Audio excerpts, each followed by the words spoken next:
How the Two Ivans Quarreled, Nikolai Gogol.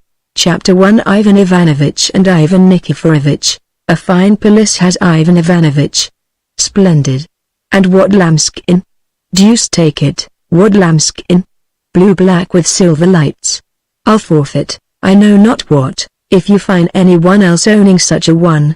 Look at it, for heaven's sake, especially when he stands talking with anyone. Look at him sideways, what a pleasure it is. To describe it is impossible. Velvet, silver, fire. Nikolai the wonder worker, saint of God. Why have I not such a pelisse? He had it made before Agafia Fedoseyevna went to Kiev. You know Agafia Fedoseyevna who bit the assessor's ear off? Ivan Ivanovich is a very handsome man. What a house he has in Mirgorod. Around it on every side is a balcony on oaken pillars, and on the balcony are benches. Ivan Ivanovich, when the weather gets too warm, throws off his pelisse and his remaining upper garments, and sits, in his shirt sleeves, on the balcony to observe what is going on in the courtyard and the street. What apples and pears he has under his very windows. You have but to open the window and the branches force themselves through into the room. All this is in front of the house, but you should see what he has in the garden. What is there not there? Plums, cherries, every sort of vegetable, sunflowers, cucumbers, melons, peas, a threshing floor, and even a forge. A very fine man, Ivan Ivanovich. He is very fond of melons, they are his favorite food.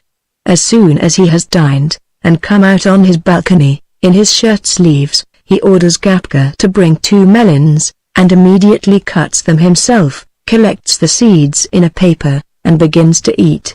Then he orders Gapka to fetch the ink bottle, and, with his own hand, writes this inscription on the paper of seeds: these melons were eaten on such and such a date.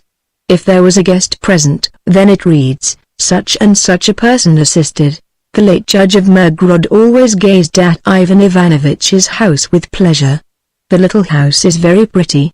It pleases me because sheds and other little additions are built onto it on all sides, so that, looking at it from a distance, only roofs are visible, rising one above another, and greatly resembling a plate full of pancakes, or, better still, fungi growing on the trunk of a tree. Moreover, the roof is all overgrown with weeds. A willow, an oak, and 2 apple trees lean their spreading branches against it.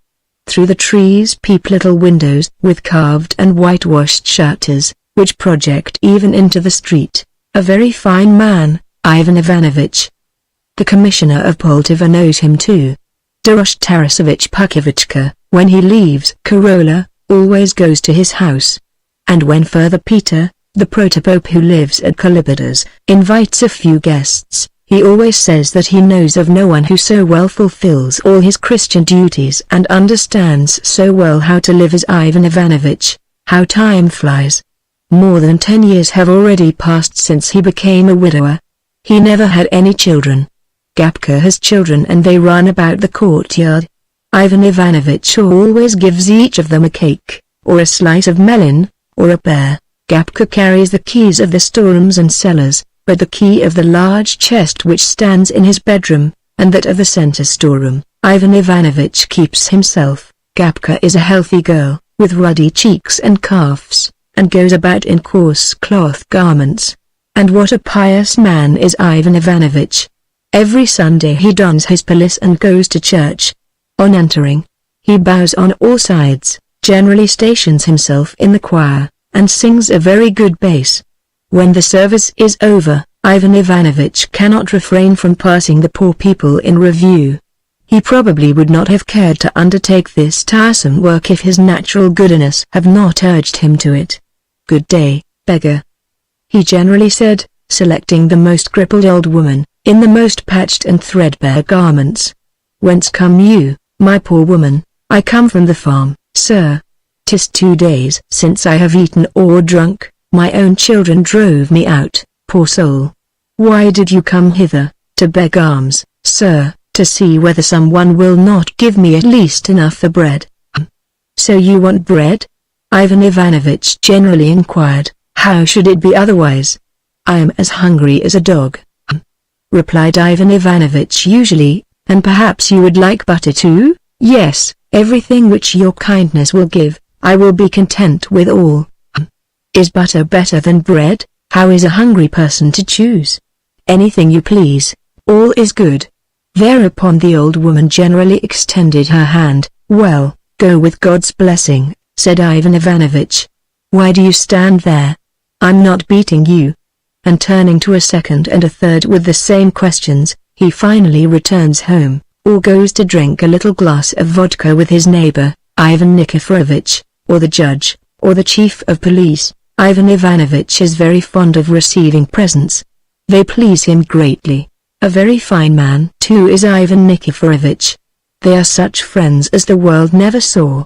Anton Prokofyevich Popopuz, who goes about to this hour in his cinnamon-colored surtout with blue sleeves and dines every Sunday with the judge, was in the habit of saying that the devil himself had bound Ivan Ivanovich and Ivan Nikiforovich together with a rope. Where one went, the other followed.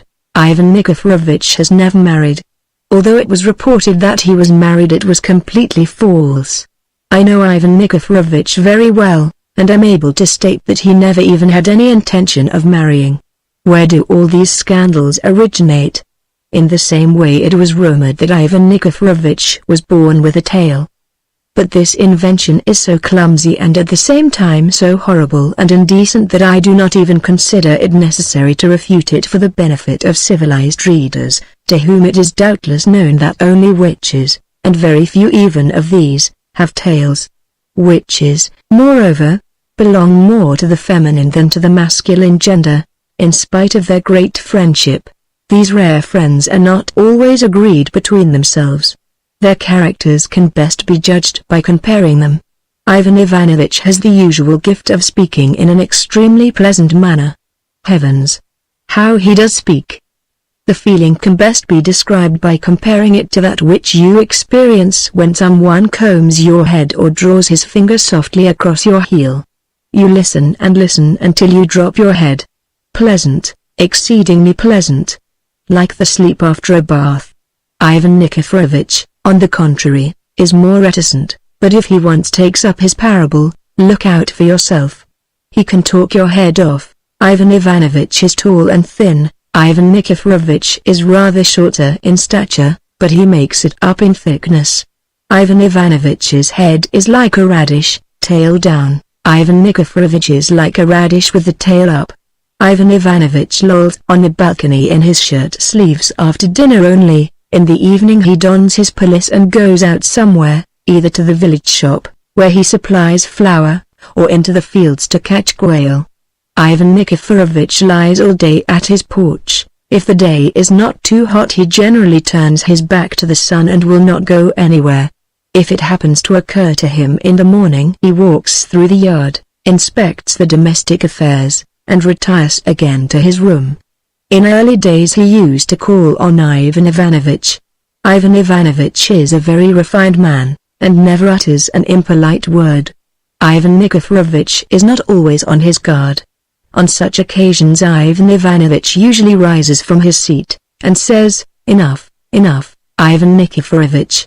It's better to go out at once than to utter such godless words." Ivan Ivanovich gets into a terrible rage if a fly falls into his beet soup. Then he is fairly beside himself. He flings away his plate and the housekeeper catches it. Ivan Nikiforovich is very fond of bathing, and when he gets up to the neck in water, orders a table and a samovar, or tea urn, to be placed on the water, for he is very fond of drinking tea in that cool position. Ivan Ivanovich shaves twice a week, Ivan Nikiforovich once. Ivan Ivanovich is extremely curious. God preserve you if you begin to tell him anything and do not finish it. If he is displeased with anything he lets it be seen at once. It is very hard to tell from Ivan Nikiforovich's countenance whether he is pleased or angry. Even if he is rejoiced at anything, he will not show it. Ivan Ivanovich is of a rather timid character. Ivan Nikiforovich, on the contrary, has, as the saying is, such full folds in his trousers that if you were to inflate them you might put the courtyard, with its storehouses and buildings, inside them. Ivan Ivanovich has large, expressive eyes, of a snuff color, and a mouth shaped something like the letter V. Ivan Nikiforovich has small, yellowish eyes, quite concealed between heavy brows and fat cheeks, and his nose is the shape of a ripe plum. If Ivanovich treats you to snuff, he always licks the cover of his box first with his tongue, then taps on it with his finger and says, as he raises it, "If you are an acquaintance, dare I beg you, sir, to give me the pleasure? If a stranger, dare I beg you, sir, though I have not the honor of knowing your rank, name, and family, to do me the favor?" But Ivan Nikiforovich puts his box straight into your hand and merely adds, "Do me the favor." Neither Ivan Ivanovich nor Ivan Nikiforovich loves fleas, and therefore, neither Ivan Ivanovich nor Ivan Nikiforovich will, on no account, admit a Jew with his wares, without purchasing of him remedies against these insects, after having first rated him well for belonging to the Hebrew faith. But in spite of numerous dissimilarities, Ivan Ivanovich and Ivan Nikiforovich are both very fine fellows. Chapter 2, from which may be seen whence arose the discussion between Ivan Ivanovich and Ivan Nikiforovich. One morning, it was in July, Ivan Ivanovich was lying on his balcony. The day was warm, the air was dry, and came in gusts. Ivan Ivanovich had been to town, to the mowers, and at the farm, and had succeeded in asking all the muzhiks and women whom he met all manner of questions. He was fearfully tired and had laid down to rest. As he lay there, he looked at the storehouse, the courtyard, the sheds, the chickens running about, and thought to himself, "Heavens! What a well-to-do man I am! What is there that I have not? Birds, buildings, granaries, everything I take a fancy to, genuine distilled vodka, pears and plums in the orchard, poppies, cabbages, peas in the garden. What is there that I have not? I should like to know what there is that I have not?" As he put this question to himself, Ivan Ivanovich reflected, and meantime his eyes, in their search after fresh objects, crossed the fence into Ivan Nikiforovich's yard and involuntarily took note of a curious sight. A fat woman was bringing out clothes, which had been packed away, and spreading them out on the line to air. Presently an old uniform with worn trimmings was swinging its sleeves in the air and embracing a brocade gown. From behind it peeped a court coat, with buttons stamped with coats of arms, and moth-eaten collar, and white kerseymere pantaloons with spots, which had once upon a time clothed Ivan Nikiforovich's legs, and might now possibly fit his fingers. Behind them was speedily hung some more in the shape of the letter Pi. Then came a blue Cossack jacket, which Ivan Nikiforovich had had made 20 years before, when he was preparing to enter the militia, and allowed his moustache to grow. And one after another appeared a sword, projecting into the air like a spit, and the skirts of a grass-green kaftan-like garment, with copper buttons the size of a 5-kopeck piece, unfolded themselves. From among the folds peeped a vest bound with gold, with a wide opening in front. The vest was soon concealed by an old petticoat belonging to his dead grandmother, with pockets which would have held a watermelon. All these things piled together formed a very interesting spectacle for Ivan Ivanovich, while the sun's rays, falling upon a blue or green sleeve, a red binding, or a scrap of gold brocade, or playing in the point of a sword, formed an unusual sight, similar to the representations of the Nativity given at farmhouses by wandering bands, particularly that part where the throng of people, pressing close together, gaze at King Herod in his golden crown or at Antony leading his goat. Presently the old woman crawled, grunting, from the storeroom, dragging after her an old-fashioned saddle with broken stirrups, worn leather holsters, and saddle-cloth, once red, with gilt embroidery and copper discs. "Here's a stupid woman," thought Ivan Ivanovich. "She'll be dragging Ivan Nikiforovich out and airing him next." Ivan Ivanovich was not so far wrong in his surmise. 5 minutes later, Ivan Nikiforovich's nankeen trousers appeared, and took nearly half the yard to themselves. After that she fetched out a hat and a gun. "What's the meaning of this?" thought Ivan Ivanovich. "I never knew Ivan Nikiforovich had a gun. What does he want with it? Whether he shoots, or not, he keeps a gun. Of what use is it to him? But it's a splendid thing. I have long wanted just such a one. I should like that gun very much. I like to amuse myself with a gun." "Hello, there, woman, woman!" shouted Ivan Ivanovich, beckoning to her. The old woman approached the fence. "What's that you have my good woman?" "A gun, as you see." "What sort of a gun?" "Who knows what sort of a gun? If it were mine, perhaps I should know what it is made of, but it is my master's, therefore I know nothing of it." Ivan Ivanovich rose, and began to examine the gun on all sides, and forgot to reprove the old woman for hanging it and the sword out to air. "It must be iron," went on the old woman. "Iron? Why iron?" said Ivan Ivanovich. "Has your master had it long?" "Yes, long, perhaps. It's a nice gun," continued Ivan Ivanovich. "I will ask him for it. What can he want with it? I'll make an exchange with him for it. Is your master at home, my good woman?" "Yes." "What is he doing?" "Lying down?" "Yes, lying down." "Very well, I will come to him." Ivan Ivanovich dressed himself, took his well-seasoned stick for the benefit of the dogs, for, in Mirgorod, there are more dogs than people to be met in the street, and went out. Although Ivan Nikiforovich's house was next door to Ivan Ivanovitch's, so that you could have got from one to the other by climbing the fence, yet Ivan Ivanovich went by way of the street.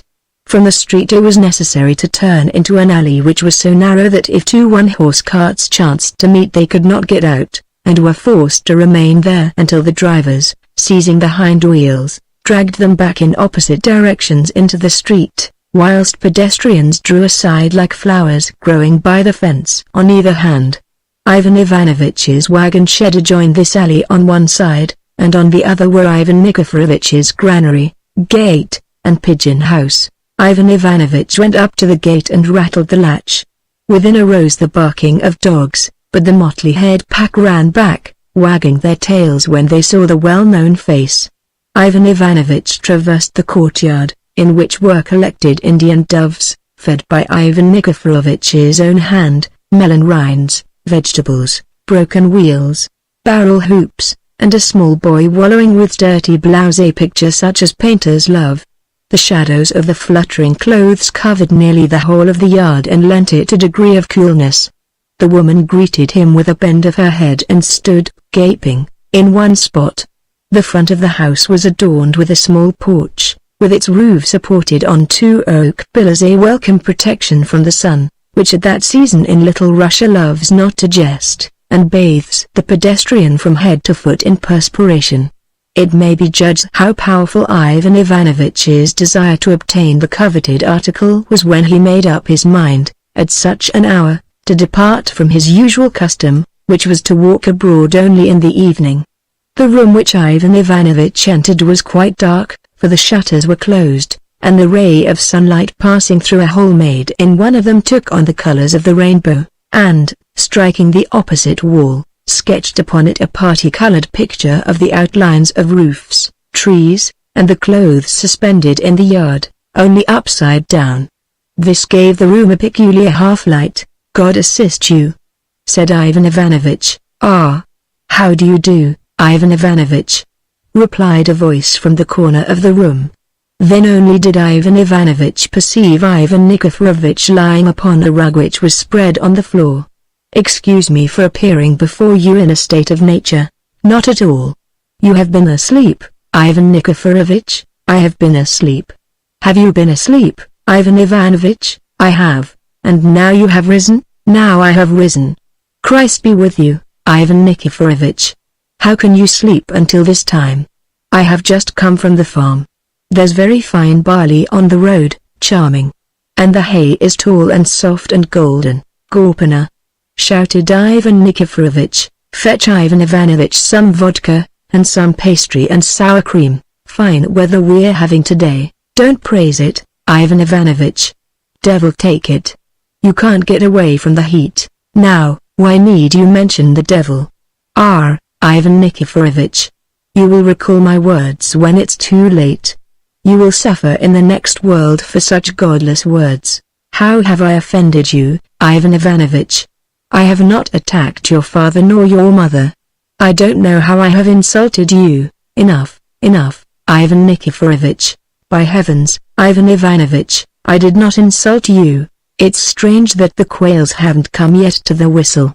Think what you please, but I have not insulted you in any way. I don't know why they don't come, said Ivan Ivanovich, as if he did not hear Ivan Nikiforovich. It is more than time for them already, but they seem to need more time for some reason. You say that the barley is good? Splendid barley, splendid. A silence ensued.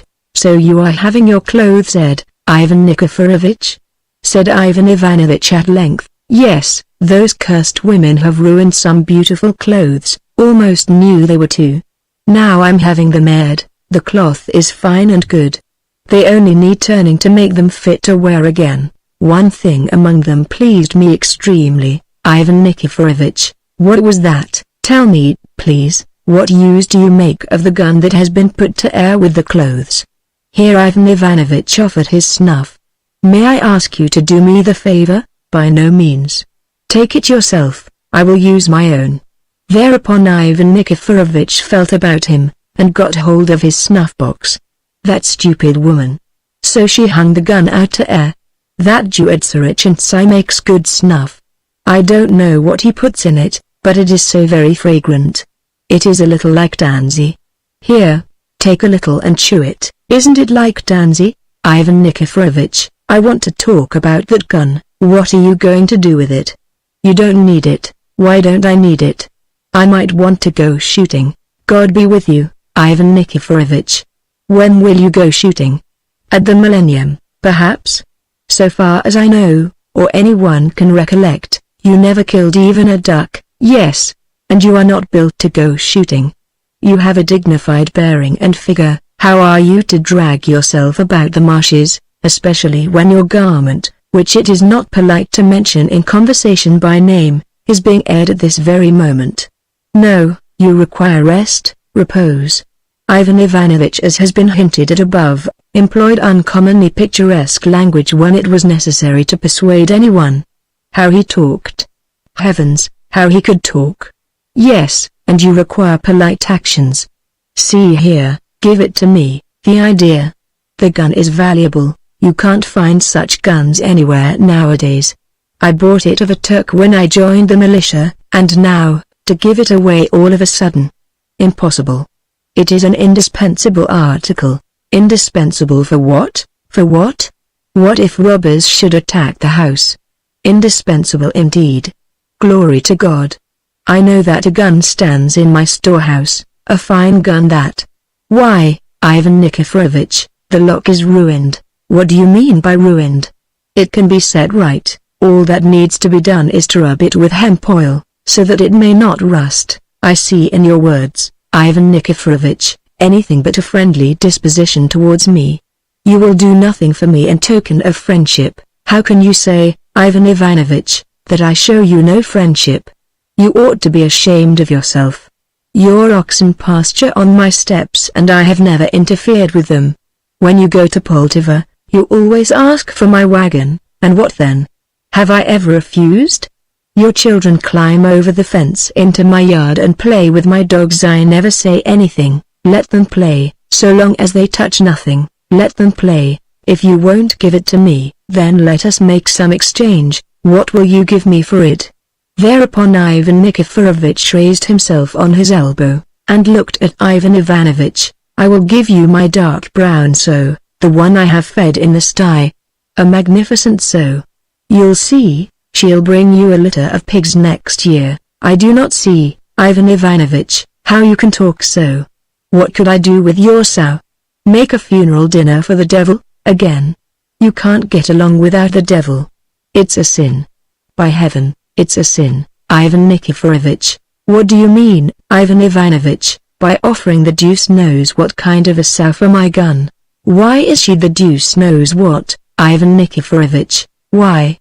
You can judge for yourself perfectly well. Here's the gun, a known thing, but the deuce knows what that sow is like. If it had not been you who said it, Ivan Ivanovich, I might have put an insulting construction on it. What defect have you observed in the sow? For what do you take me for a sow? Sit down, sit down. I won't no matter about your gun, let it rot and rust where it stands in the corner of the storeroom. I don't want to say anything more about it." After this a pause ensued. "They say," began Ivan Ivanovich, "that 3 kings have declared war against our Tsar." "Yes, Peter Fedorovich told me so." "What sort of war is this, and why is it?" "I cannot say exactly, Ivan Nikiforovich, what the cause is. I suppose the kings want us to adopt the Turkish faith, fools." "They would have it," said Ivan Nikiforovich, raising his head. "So, you see, our Tsar has declared war on them in consequence." "No," says he. "Do you adopt the faith of Christ?" "Oh, our people will beat them, Ivan Ivanovich, they will." "So you won't exchange the gun, Ivan Nikiforovich? It's a strange thing to me, Ivan Ivanovich, that you, who seem to be a man distinguished for sense, should talk such nonsense. What a fool I should be." Sit down, sit down. God be with it. Let it burst. I won't mention it again." At this moment lunch was brought in. Ivan Ivanovich drank a glass and ate a pie with sour cream. "Listen, Ivan Nikiforovich, I will give you, besides the sow, 2 sacks of oats. You did not sow any oats. You'll have to buy some this year in any case. By heaven, Ivan Ivanovich, I must tell you you are very foolish. Who ever heard of swapping a gun for 2 sacks of oats? Never fear, you don't offer your coat. But you forget, Ivan Nikiforovich, that I am to give you the sow too." "What? 2 sacks of oats and a sow for a gun? Why, is it too little, for a gun?" "Of course, for a gun, 2 sacks for a gun, 2 sacks, not empty, but filled with oats, and you've forgotten the sow. Kiss your sow, and if you don't like that, then go to the evil one." "Oh, get angry now, do. See here, they'll stick your tongue full of red-hot needles in the other world for such godless words. After a conversation with you, one has to wash one's face and hands and fumigate oneself. Excuse me, Ivan Ivanovich, my gun is a choice thing, a most curious thing, and besides, it is a very agreeable decoration in a room." "You go on like a fool about that gun of yours, Ivan Nikiforovich," said Ivan Ivanovich with vexation, for he was beginning to be really angry. "And you, Ivan Ivanovich, are a regular goose." If Ivan Nikiforovich had not uttered that word they would not have quarreled, but would have parted friends as usual, but now things took quite another turn. Ivan Ivanovich flew into a rage. "What was that you said, Ivan Nikiforovich?" he said, raising his voice. "I said you were like a goose, Ivan Ivanovich. How dare you, sir, forgetful of decency and the respect due to a man's rank and family, insult him with such a disgraceful name? What is the disgraceful about it? And why are you flourishing your hands so, Ivan Ivanovich? How dared you, I repeat, in disregard of all decency, call me a goose? I spit on your head, Ivan Ivanovich. What are you screeching about?" Ivan Ivanovich could no longer control himself. His lips quivered. His mouth lost its usual V shape, and became like the letter O. He glared so that he was terrible to look at. This very rarely happened with Ivan Ivanovich. It was necessary that he should be extremely angry at first. "Then, I declare to you," exclaimed Ivan Ivanovich, "that I will no longer know you. A great pity. By heaven, I shall never weep on that account," retorted Ivan Nikiforovich. He lied, by heaven, he lied. For it was very annoying to him. "I will never put my foot inside your house again." "Oh, ho," said Ivan Nikiforovich, vexed, yet not knowing himself what to do, and rising to his feet, contrary to his custom. "Hey, there, woman, boy." Thereupon there appeared at the door the same fat woman and the small boy, now enveloped in a long and wide coat.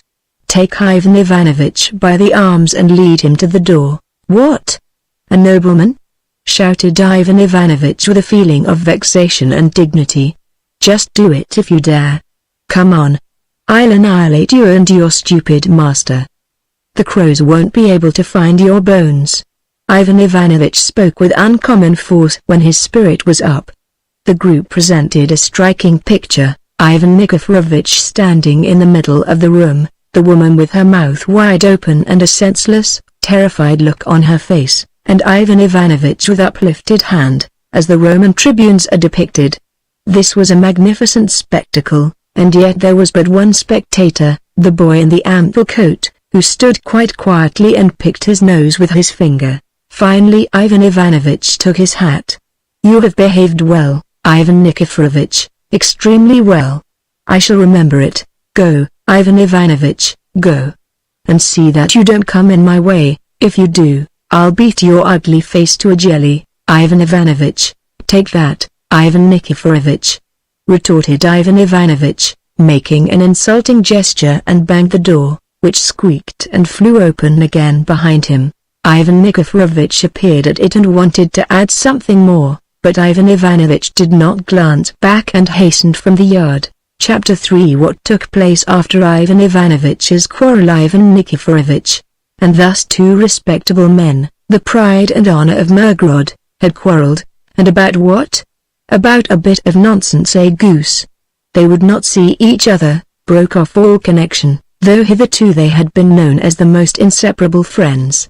Every day Ivan Ivanovich and Ivan Nikiforovich had sent to inquire about each other's health, and often conversed together from their balconies and said such charming things as did the heart good to listen to. On Sundays, Ivan Ivanovich, in his lambskin pelisse, and Ivan Nikiforovich, in his cinnamon-colored nankeen spencer, used to set out for church almost arm in arm, and if Ivan Ivanovich, who had remarkably sharp eyes, was the first to catch sight of a puddle or any dirt in the street, which sometimes happened in Mirgorod, he always said to Ivan Nikiforovich, "Look out! Don't put your foot there, it's dirty." Ivan Nikiforovich, on his side, exhibited the same touching tokens of friendship, and whenever he chanced to be standing, always held out his hand to Ivan Ivanovich with his snuff-box, saying, "Do me the favor." And what fine managers both were! And these two friends! When I heard of it, it struck me like a flash of lightning. For a long time I would not believe it. Ivan Ivanovich quarreling with Ivan Nikiforovich. Such worthy people. What is to be depended upon, then, in this world? When Ivan Ivanovich reached home, he remained for some time in a state of strong excitement. He usually went, first of all, to the stable to see whether his mare was eating her hay, for he had a bay mare with a white star on her forehead, and a very pretty little mare she was too, then to feed the turkeys and the little pigs with his own hand, and then to his room, where he either made wooden dishes, for he could make various vessels of wood very tastefully, quite as well as any turner, or read a book printed by Lyubia, Garia, and Popov. Ivan Ivanovich could never remember the name, because the serving maid had long before torn off the top part of the title page while amusing the children, or rested on the balcony. But now he did not betake himself to any of his ordinary occupations. Instead, on encountering Gapka, he at once began to scold her for loitering about without any occupation, though she was carrying groats to the kitchen, flung a stick at a cock which came upon the balcony for his customary treat, and when the dirty little boy, in his little torn blouse, ran up to him and shouted, "Papa, Papa, give me a honey cake," he threatened him and stamped at him so fiercely that the frightened child fled, God knows whither. But at last he bethought himself, and began to busy himself about his everyday duties. He dined late, and it was almost night when he lay down to rest on the balcony. A good beet soup with pigeons, which Gapka had cooked for him, quite drove from his mind the occurrences of the morning. Again Ivan Ivanovich began to gaze at his belongings with satisfaction. At length his eye rested on the neighboring yard, and he said to himself, "I have not been to Ivan Nikiforovich's today, I'll go there now." So saying, Ivan Ivanovich took his stick and his hat, and directed his steps to the street, but scarcely had he passed through the gate than he recollected the quarrel, spit, and turned back. Almost the same thing happened at Ivan Nikiforovich's house. Ivan Ivanovich saw the woman put her foot on the fence, with the intention of climbing over into his yard, when suddenly Ivan Nikiforovich's voice was heard crying, "Come back! It won't do." But Ivan Ivanovich found it very tiresome. It is quite possible that these worthy men would have made their peace next day if a certain occurrence in Ivan Nikiforovich's house had not destroyed all hopes and poured oil upon the fire of enmity which was ready to die out. On the evening of that very day, Agafia Fedosievna arrived at Ivan Nikiforovich's. Agafia Fedosievna was not Ivan Nikiforovich's relative, nor his sister-in-law, nor even his fellow godparent. There seemed to be no reason why she should come to him, and he was not particularly glad of her company. Still, she came, and lived on him for weeks at a time, and even longer. Then she took possession of the keys and took the management of the whole house into her own hands. This was extremely displeasing to Ivan Nikiforovich, but he, to his amazement, obeyed her like a child, and although he occasionally attempted to dispute, yet Agafia Fedosievna always got the better of him. I must confess that I do not understand why things are so arranged, that women should seize us by the nose as deftly as they do the handle of a teapot. Either their hands are so constructed or else our noses are good for nothing else. And notwithstanding the fact that Ivan Nikiforovich's nose somewhat resembled a plum, she grasped the nose and led him about after her like a dog. He even, in her presence, involuntarily altered his ordinary manner of life. Agafia Fedosievna wore a cap on her head, and a coffee-colored cloak with yellow flowers and had 3 warts on her nose. Her figure was like a cask, and it would have been as hard to tell where to look for her waist as for her to see her nose without a mirror. Her feet were small and shaped like 2 cushions. She talked scandal, ate boiled beet soup in the morning, and swore extremely, and amidst all these various occupations her countenance never for one instant changed its expression, which phenomenon, as a rule, women alone are capable of displaying. As soon as she arrived, everything went wrong. Ivan Nikiforovich, don't you make peace with him, nor ask his forgiveness. He wants to ruin you, that's the kind of man he is. You don't know him yet. That cursed woman whispered and whispered, and managed so that Ivan Nikiforovich would not even hear Ivan Ivanovich mentioned. Everything assumed another aspect. If his neighbor's dog ran into the yard, it was beaten within an inch of its life. The children, who climbed over the fence, were sent back with howls, their little shirts stripped up, and marks of a switch behind.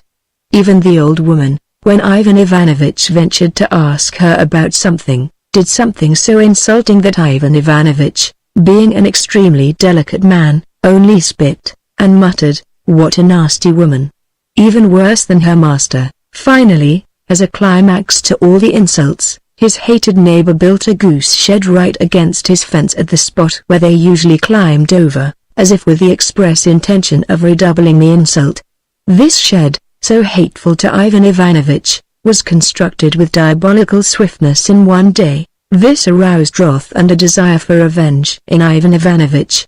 He showed no signs of bitterness, in spite of the fact that the shed encroached on his land, but his heart beat so violently that it was extremely difficult for him to preserve his calm appearance. He passed the day in this manner. Night came. Oh, if I were a painter, how magnificently I would depict the night's charms. I would describe how all Mirgorod sleeps, how steadily the myriads of stars gaze down upon it, how the apparent quiet is filled far and near with the barking of dogs, how the lovesick sacristan steals past them, and scales the fence with nightly fearlessness, how the white walls of the houses, bathed in the moonlight, grow whiter still, the overhanging trees darker, how the shadows of the trees fall blacker, the flowers and the silent grass become more fragrant, and the crickets, unharmonious cavaliers of the night, strike up their rattling song in friendly fashion on all sides. I would describe how, in one of the little, low-roofed, clay houses, the black-browed village maid, tossing on her lonely couch, dreams with heaving bosom of some hussar's spurs and moustache, and how the moonlight smiles upon her cheeks. I would describe how the black shadows of the bats flit along the white road before they alight upon the white chimneys of the cottages. But it would hardly be within my power to depict Ivan Ivanovich as he crept out that night, saw in hand, or the various emotions written on his countenance. Quietly, most quietly, he crawled along and climbed upon the goose shed. Ivan Nikiforovich's dogs knew nothing, as yet, of the quarrel between them, and so they permitted him, as an old friend, to enter the shed, which rested upon 4 oaken posts. Creeping up to the nearest post he applied his saw and began to cut. The noise produced by the saw caused him to glance about him every moment, but the recollection of the insult restored his courage. The first post was sawed through.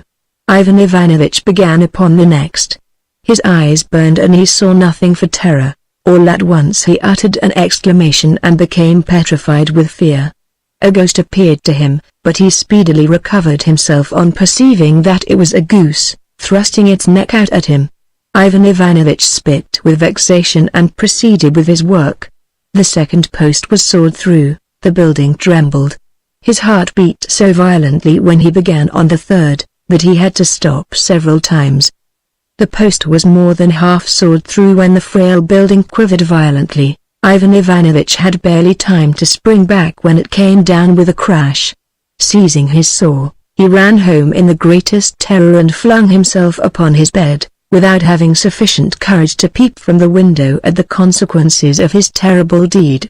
It seemed to him as though Ivan Nikiforovich's entire household, the old woman, Ivan Nikiforovich, the boy in the endless coat, all with sticks, and led by Agafia Fedoseyevna, were coming to tear down and destroy his house. Ivan Ivanovich passed the whole of the following day in a perfect fever. It seemed to him that his detested neighbor would set fire to his house at least in revenge for this, and so he gave orders to Gapka to keep a constant lookout, everywhere, and see whether dry straw were laid against it anywhere. Finally, in order to forestall Ivan Nikiforovich, he determined to enter a complaint against him before the district judge of Mirgorod. In what it consisted can be learned from the following chapter. Chapter 4: What took place before the district judge of Mirgorod. A wonderful town is Mirgorod. How many buildings are there with straw, rush, and even wooden roofs? On the right is a street, on the left a street, and fine fences everywhere. Over them twine hop vines, upon them hang pots, from behind them the sunflowers show their sun-like heads, poppies blush, fat pumpkins peep, all is luxury itself. The fence is invariably garnished with articles which render it still more picturesque, women's widespread undergarments of checked woolen stuff, shirts, or trousers. There is no such thing as theft or rascality in Mirgorod, so everybody hangs upon his fence whatever strikes his fancy. If you go on to the square, you will surely stop and admire the view. Such a wonderful pool is there. The finest you ever saw. It occupies nearly the whole of the square. A truly magnificent pool. The houses and cottages, which at a distance might be mistaken for hayricks, stand around it, lost in admiration of its beauty. But I agree with those who think that there is no better house than that of the district judge. Whether it is of oak or birch is nothing to the point, but it has, my dear sirs, 8 windows. 8 windows in a row, looking directly on the square and upon that watery expanse which I have just mentioned, and which the chief of police calls a lake. It alone is painted the color of granite. All the other houses in Mirgorod are merely whitewashed. Its roof is of wood, and would have been even painted red, had not the government clerks eaten the oil which had been prepared for that purpose, as it happened during a fast, and so the roof remained unpainted. Towards the square projects a porch, which the chickens frequently visit, because that porch is nearly always strewn with grain or something edible, not intentionally, but through the carelessness of visitors. The house is divided into 2 parts, one of which I lend the courtroom, the other the jail. In the half which contains the courtroom are 2 neat, whitewashed rooms, the front one for clients, the other having a table adorned with inkspots, and with a looking-glass upon it, and 4 oak chairs with tall backs, whilst along the wall stand iron-bound chests, in which are preserved bundles of papers relating to district lawsuits. Upon one of the chests stood at that time a pair of boots, polished with wax. The court had been open since morning. The judge, a rather stout man, though thinner than Ivan Nikiforovich, with a good-natured face, a greasy dressing gown, a pipe, and a cup of tea, was conversing with the clerk of the court. The judge's lips were directly under his nose, so that he could snuff his upper lip as much as he liked. It served him instead of a snuff-box, for the snuff intended for his nose almost always lodged upon it. So the judge was talking with the assistant. A barefooted girl stood holding a tray with cups at one side of them. At the end of the table, the secretary was reading the decision in some case, but in such a mournful and monotonous voice that the condemned man himself would have fallen asleep while listening to it. The judge, no doubt, would have been the first to do so had he not entered into an engrossing conversation while it was going on. "I expressly tried to find out," said the judge, sipping his already cold tea from the cup, "how they managed to sing so well. I had a splendid thrush 2 years ago. Well, all of a sudden he was completely done for, and began to sing, God knows what. He got worse and worse and worse and worse as time went on. He began to rattle and get hoarse, just good for nothing. And this is how it happened. A little lump, not so big as a pea, had come under his throat. It was only necessary to prick that little swelling with a needle. Zakhar Prokofyevich taught me that, and, if you like, I'll just tell you how it was. I went to him. Shall I read another, Demyan Demyanovich?" broke in the secretary, who had not been reading for several minutes. "Have you finished already? Only think how quickly. And I did not hear a word of it. Where is it? Give it me and I'll sign it. What else have you there? The case of Cossack Bokatok for stealing a cow. Very good, read it! ! Yes, so I went to him. I can even tell you in detail how he entertained me. There was vodka, and dried sturgeon. Excellent. Yes, not our sturgeon." There the judge smacked his tongue and smiled, upon which his nose took a sniff at its usual snuff-box, such as our Magrod shops sell us. "I ate no herrings, for, as you know, they give me heartburn, but I tasted the caviar, very fine caviar, too. There's no doubt it." "Excellent. Then I drank some peach brandy, real gentian. There was saffron brandy also, but, as you know, I never take that. You see, it was all very good. In the first place, to whet your appetite, as they say, and then to satisfy it." "Speak of an angel," exclaimed the judge, all at once, catching sight of Ivan Ivanovich as he entered. "God be with us." "I wish you a good morning," said Ivan Ivanovich, bowing all round with his usual politeness. How well he understood the art of fascinating everybody in his manner. I never beheld such refinement. He knew his own worth quite well, and therefore looked for universal respect as his due. The judge himself handed Ivan Ivanovich a chair, and his nose inhaled all the snuff resting on his upper lip, which, with him, was always a sign of great pleasure. "What will you take, Ivan Ivanovich?"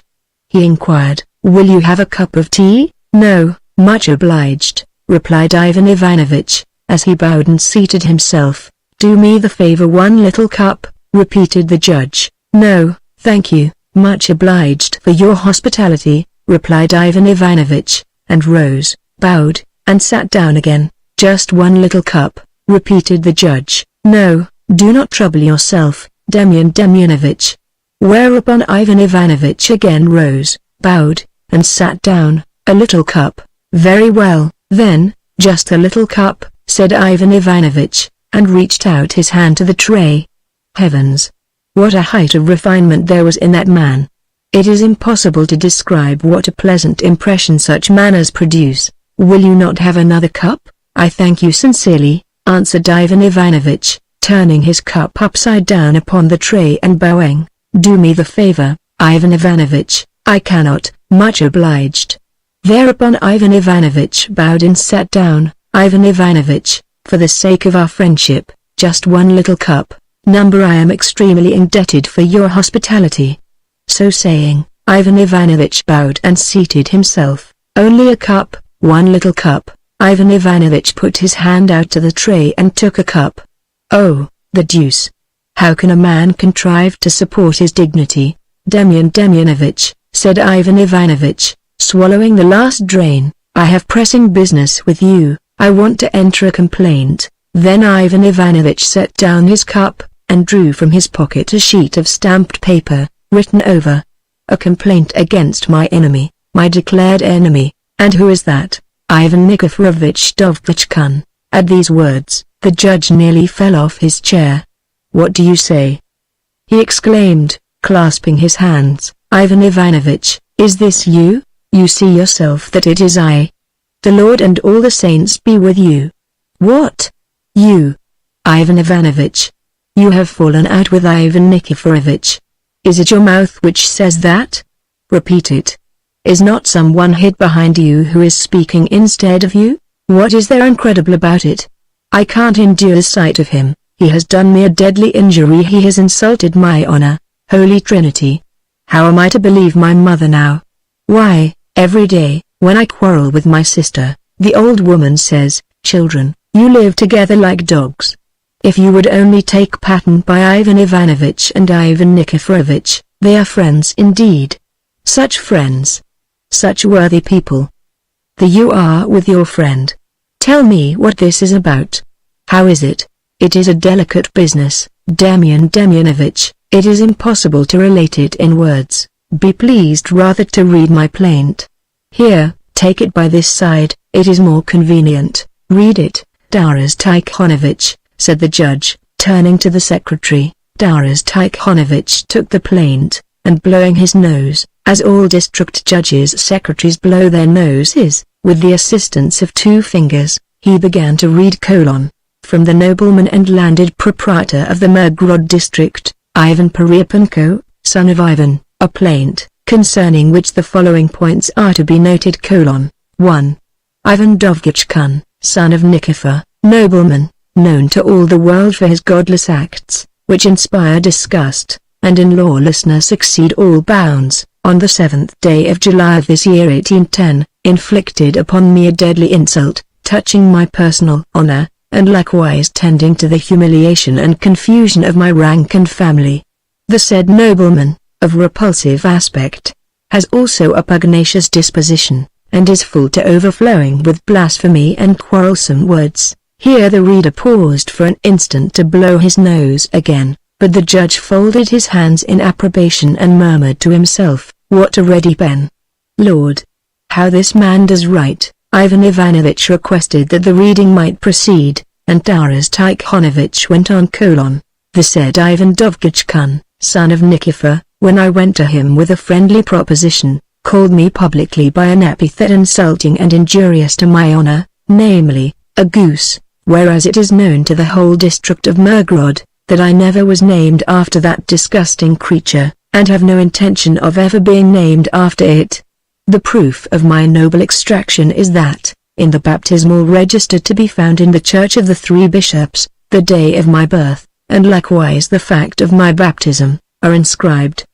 But a goose, as is well known to everyone who has any knowledge of science, cannot be inscribed in the baptismal register, for a goose is not a man but a fowl, which, likewise, is sufficiently well known even to persons who have not been to college. But the said evil-minded nobleman, being privy to all these facts, affronted me with the aforesaid foul word, for no other purpose than to offer a deadly insult to my rank and station. 2. And the same impolite and indecent nobleman, moreover, attempted injury to my property, inherited by me from my father, a member of the clerical profession, Ivan Peryapenko, son of Anisif, of blessed memory, inasmuch that he, contrary to all law, transported directly opposite my porch a goose shed, which was done with no other intention than to emphasize the insult offered me, for the said shed had, up to that time, stood in a very suitable situation, and was still sufficiently strong. But the loathsome intention of the aforesaid nobleman consisted simply in this, viz., in making me a witness of unpleasant occurrences, for it is well known that no man goes into a shed, much less into a goose shed, for polite purposes. In the execution of his lawless deed, the 2 front posts trespassed on my land, received by me during the lifetime of my father, Ivan Peryapenko, son of Anisif, of blessed memory, beginning at the granary, thence in a straight line to the spot where the women wash the pots. 3. The above described nobleman, whose very name and surname inspire thorough disgust, cherishes in his mind a malicious design to burn me in my own house, which the infallible signs, hereinafter mentioned, fully demonstrate. In the first place, the said wicked nobleman has begun to emerge frequently from his apartments, which he never did formerly on account of his laziness and the disgusting corpulence of his body. In the second place, in his servants' apartments, adjoining the fence, surrounding my own land, received by me from my father of blessed memory, Ivan Perepunko, son of Unizef, a light burns every day, and for a remarkably long period of time, which is also a clear proof of the fact. For hitherto, owing to his repulsive niggardliness, not only the tallow candle but also the grease lamp has been extinguished, and therefore I pray that the said nobleman, Ivan Dovgichkun, son of Nikifor, being plainly guilty of incendiarism, of insult to my rank, name, and family, and of illegal appropriation of my property, and, worse than all else, of malicious and deliberate addition to my surname, of the nickname of Goose, be condemned by the court, to fine, satisfaction, costs, and damages, and, being chained, be removed to the town jail, and that judgment be rendered upon this, my plaint, immediately and without delay, written and composed by Ivan Perepunko, son of Ivan, nobleman, and landed proprietor of Mirgorod. After the reading of the plaint was concluded, the judge approached Ivanovich, took him by the button, and began to talk to him after this fashion: "What are you doing, Ivan Ivanovich? Fear God. Throw away that plaint, let it go. May Satan carry it off. Better take Ivan Nikiforovich by the hand and kiss him, by some Sanchurinsky or Nikopolsky liquor, make a punch, and call me in.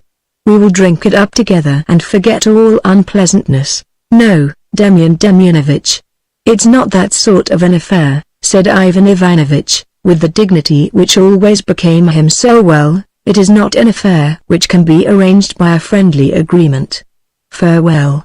Good day to you, too, gentlemen," he continued with the same dignity, turning to them all. "I hope that my plaint will lead to proper action being taken," and out he went, leaving all present in a state of stupefaction.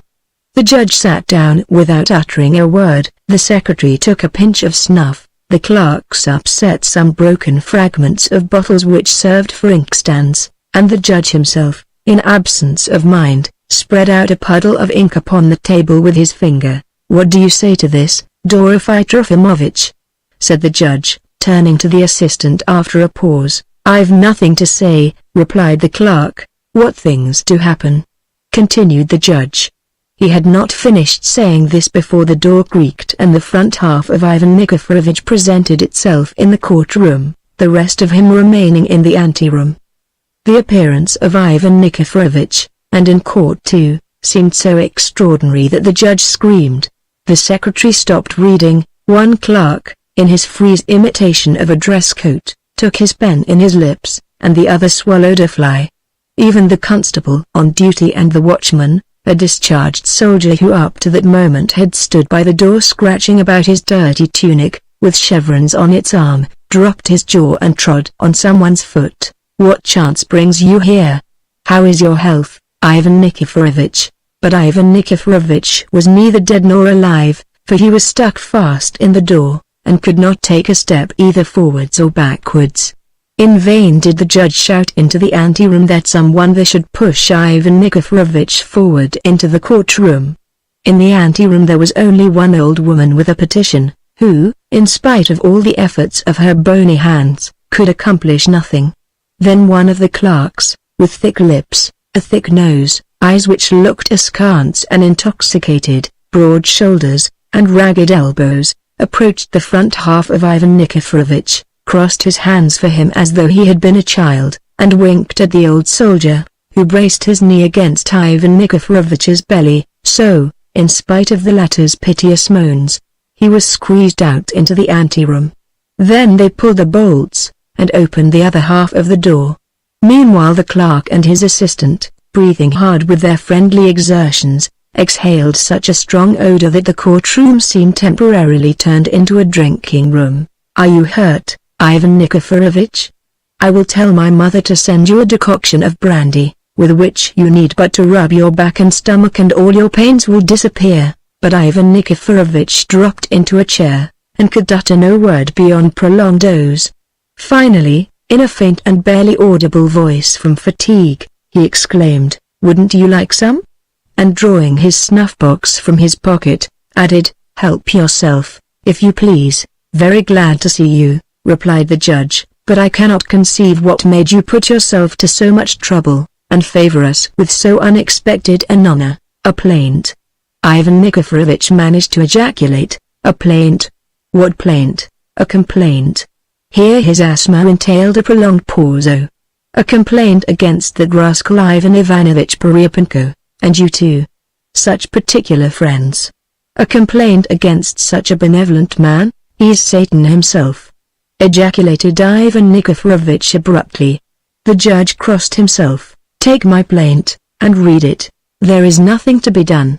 "Read it, Taras Tikhonovich," said the judge, turning to the secretary with an expression of displeasure, which caused his nose to sniff at his upper lip, which generally occurred only as a sign of great enjoyment. This independence on the part of his nose caused the judge still greater vexation.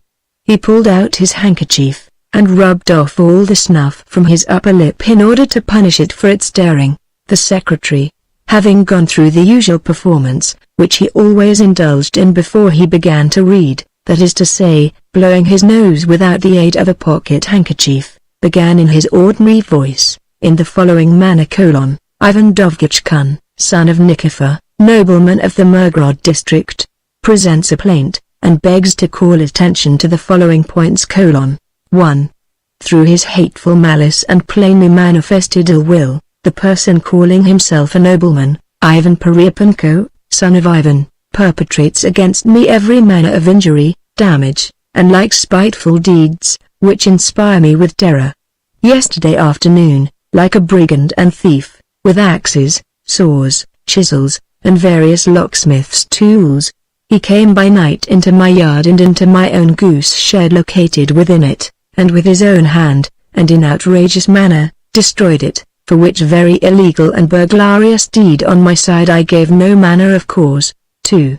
The same nobleman Peryapenko has designs upon my life, and on the 7th of last month, cherishing this design in secret, he came to me, and began, in a friendly and insidious manner, to ask of me a gun which was in my chamber, and offered me for it, with the miserliness peculiar to him, many worthless objects, such as a brown sow and 2 sacks of oats.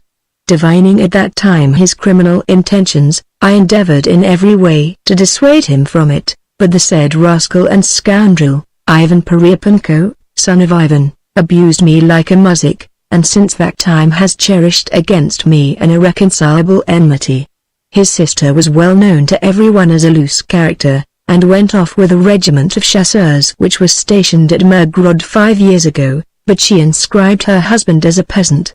His father and mother too were not law-abiding people, and both were inconceivable drunkards. The aforementioned nobleman and robber, Peryapenko, in his beastly and blameworthy actions, goes beyond all his family, and under the guise of party does the most immoral things. He does not observe the fasts, for on the eve of St. Philip's this atheist bought a sheep, and next day ordered his mistress, Gapka, to kill it, alleging that he needed tallow for lamps and candles at once. Therefore I pray that the said nobleman, a manifest robber, church thief, and rascal, convicted of plundering and stealing, may be put in irons, and confined in the jail or the government prison, and there, under supervision, deprived of his rank and nobility, well flogged, and banished to forced labor in Siberia, and that he may be commanded to pay damages and costs, and that judgment may be rendered on this my petition. To this plaint, Ivan Dovgichkun, son of Nikifor, noble of the Mirgorod district, has set his hand. As soon as the secretary had finished reading, Ivan Nikiforovich seized his hat and bowed, with the intention of departing. "Where are you going, Ivan Nikiforovich?" the judge called after him. "Sit down a little while. Have some tea. Orishko, why are you standing there, you stupid girl?" winking at the clerks. "Go, bring tea." But Ivan Nikiforovich, in terror at having got so far from home, and at having undergone such a fearful quarantine, made haste to crawl through the door, saying, "Don't trouble yourself. It is with pleasure that I unclosed it after him, leaving all present stupefied. There was nothing to be done. Both plaints were entered, and the affair promised to assume a sufficiently serious aspect when an unforeseen occurrence lent an added interest to it. As the judge was leaving the court in company with the clerk and secretary, and the employees were thrusting into sacks the fowls, eggs, loaves, pies, cracknels, and other odds and ends brought by the plaintiffs, just at that moment a Branso rushed into the room and snatched, to the amazement of the spectators, neither a pie nor a crust of bread but Ivan Nikiforovich's plaint, which lay at the end of the table with its leaves hanging over. Having seized the document, Mistress So ran off so briskly that not one of the clerks or officials could catch her, in spite of the rulers and ink bottles they hurled after her. This extraordinary occurrence produced a terrible muddle, for there had not even been a copy taken of the plaint. The judge, that is to say, his secretary and the assistant, debated for a long time upon such an unheard-of affair. Finally it was decided to write a report of the matter to the governor, as the investigation of the matter pertained more to the department of the city police. Report number 389 was dispatched to him that same day, and also upon that day there came to light a sufficiently curious explanation, which the reader may learn from the following chapter, Chapter 5, in which are detailed the deliberations of two important personages of Mirgorod. As soon as Ivan Ivanovich had arranged his domestic affairs and stepped out upon the balcony, according to his custom, to lie down, he saw, to his indescribable amazement, something red at the gate. This was the red facings of the chief of police's coat, which were polished equally with his collar, and resembled varnished leather on the edges. Ivan Ivanovich thought to himself, "It's not bad that Peter Fedorovitch has come to talk it over with me." But he was very much surprised to see that the chief was walking remarkably fast and flourishing his hands, which was very rarely the case with him. There were 8 buttons on the chief of police's uniform, the 9th, torn off in some manner during the procession at the consecration of the church 2 years before. The police have not been able to find up to this time, although the chief, on the occasion of the daily reports made to him by the sergeants, always asked, "Has that button been found?" These 8 buttons were strewn about him as women sew bins, one to the right and one to the left. His left foot had been struck by a ball in the last campaign, and so he limped and threw it out so far to one side as to almost counteract the efforts of the right foot. The more briskly the chief of police worked his walking apparatus, the less progress he made in advance. So while he was getting to the balcony, Ivan Ivanovich had plenty of time to lose himself in surmises as to why the chief was flourishing his hands so vigorously. This interested him the more, as the matter seemed one of unusual importance, for the chief had on a new dagger. "Good morning, Peter Fedorovitch," cried Ivan Ivanovich, who was, as has already been stated, exceedingly curious, and could not restrain his impatience as the chief of police began to ascend to the balcony, yet never raised his eyes, and kept grumbling at his foot, which could not be persuaded to mount the step at the first attempt. "I wish my good friend and benefactor, Ivan Ivanovich, a good day," replied the chief. "Pray sit down. I see that you are weary, as your lame foot hinders my foot," screamed the chief, bestowing upon Ivan Ivanovich a glance such as a giant might cast upon a pygmy, a pedant upon a dancing master, and he stretched out his foot and stamped upon the floor with it. This boldness cost him dear, for his whole body wavered and his nose struck the railing, but the brave preserver of order, with the purpose of making light of it, righted himself immediately, and began to feel in his pocket as if to get his snuff-box. "I must report to you, my dear friend and benefactor, Ivan Ivanovich, that never in all my days have I made such a march. Yes, seriously. For instance, during the campaign of 1807 I will tell to you how I crawled through the enclosure to see a pretty little German." Here the chief closed one eye and executed a diabolically sly smile. "Where have you been today?" asked Ivan Ivanovich, wishing to cut the chief short and bring him more speedily to the object of his visit. He would have very much liked to inquire what the chief meant to tell him, but his extensive knowledge of the world showed him the impropriety of such a question, and so he had to keep himself well in hand and await a solution, his heart, meanwhile, beating with unusual force. Excuse me. I was going to tell you where was I? Answered the chief of police. In the first place, I report that the weather is fine today. At these last words, Ivan Ivanovich nearly died. But permit me, went on the chief. I have come to you today about a very important affair. Here the chief's face and bearing assumed the same careworn aspect with which he had ascended to the balcony. Ivan Ivanovich breathed again, and shook as if in a fever, omitting not, as was his habit, to put a question. What is the important matter? Is it important? Pray judge for yourself. In the first place I venture to report to you, dear friend and benefactor, Ivan Ivanovich, that I beg you to observe that, for my own part, I should have nothing to say, but the rules of government require it that you have transgressed the rules of propriety. What do you mean, Peter Fedorovitch? I don't understand at all. Pardon me, Ivan Ivanovich. How can it be that you do not understand? Your own beast has destroyed an important government document, and you can still say, after that, that you do not understand. What beast? Your own brown sow, with your permission, be it said. How can I be responsible? Why did the doorkeeper of the court open the door? But, Ivan Ivanovich, your own brown sow. You must be responsible. I am extremely obliged to you for comparing me to a sow, but I did not say that, Ivan Ivanovich. By heaven, I did not say so. Pray judge from your own clear conscience. It is known to you without doubt, that in accordance with the views of the government, unclean animals are forbidden to roam about the town, particularly in the principal streets. Admit, now, that it is prohibited. God knows what you are talking about. A mighty important business that a sow got into the street. Permit me to inform you, Ivan Ivanovich, permit me, that this is utterly inadvisable. What is to be done? The authorities command, we must obey. I don't deny that sometimes chickens and geese run about the street, and even about the square. Pray observe, chickens and geese, but only last year, I gave orders that pigs and goats were not to be admitted to the public squares, which regulations I directed to be read aloud at the time before all the people. No, Peter Fedorovitch, I see nothing here except that you are doing your best to insult me.